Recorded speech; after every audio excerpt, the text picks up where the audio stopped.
Our vision is to produce food, and the CEO of Dominion, an American by the name Calvin Burgess, has a vision to help bridge the gap of grain shortage in the country. So that's why we are doing cereals and rice to bridge the gap, because what we produce right now is 60% and we need to produce like 100, if not plus one. And so we have a deficit of 40%, which is met by importation. So we are one of the contributors of filling in the gap that we have in rice production.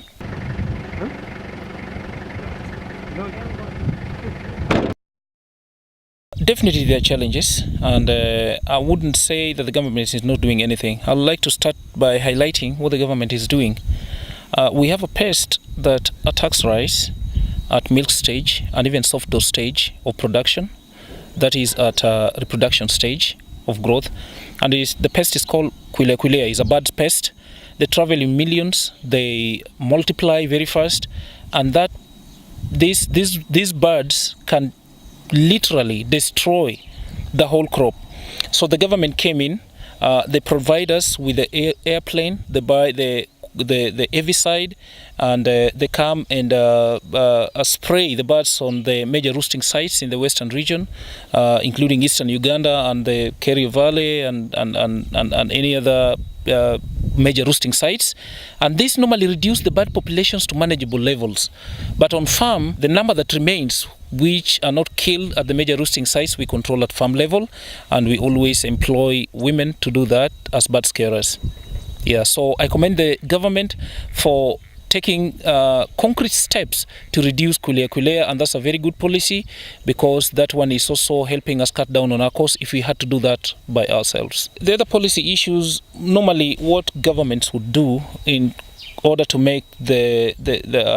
food to become affordable to the citizenry is to do policies that are to touch directly on the cost of production.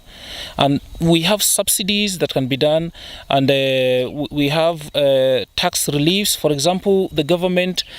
decided to strike out VAT on pesticides, those are insecticides, fungicides, and even herbicides, to strike out VAT on fertilizers, and even to strike out VATs on seeds, except horticultural seeds. And that has been able to help reduce the cost, but not much, because the missing gap is that now they need to follow up the traders, the major players, the major distributors in Kenya who import the chemicals, so that they make sure that the prices that they are imposing on us as customers, like for example, Dominion is large scale, we buy a lot of herbicides, a lot of fungicides and everything, and with these tax cuts, if we don't see the price changing much, which is the case of what we saw last year production cycle, the government could only help us by following up and making sure that the major players are not imposing heavy prices on us even after they have striked out VAT on some of these products here. Milling is fine, except for what everybody else is crying in Kenya, which also is another appeal that I would have to put on the government, because I believe KPLC is government parastatal, is that I know government is doing projects in Olkaria, geothermals and everything to try bring the cost of electricity down. So the point here is that the cost of electricity in Kenya is kind of expensive. The cost of units of power, and we spend a lot to mill rice, on just milling alone, and that is adding to the costs. And so we find that once we have milled, given also the cost that I talked about products that have been that there are no taxes imposed on, and yet those who are selling are still imposing those taxes on us, together with even the cost of electricity, it will bring the cost of producing a kilo of rice to be higher, and that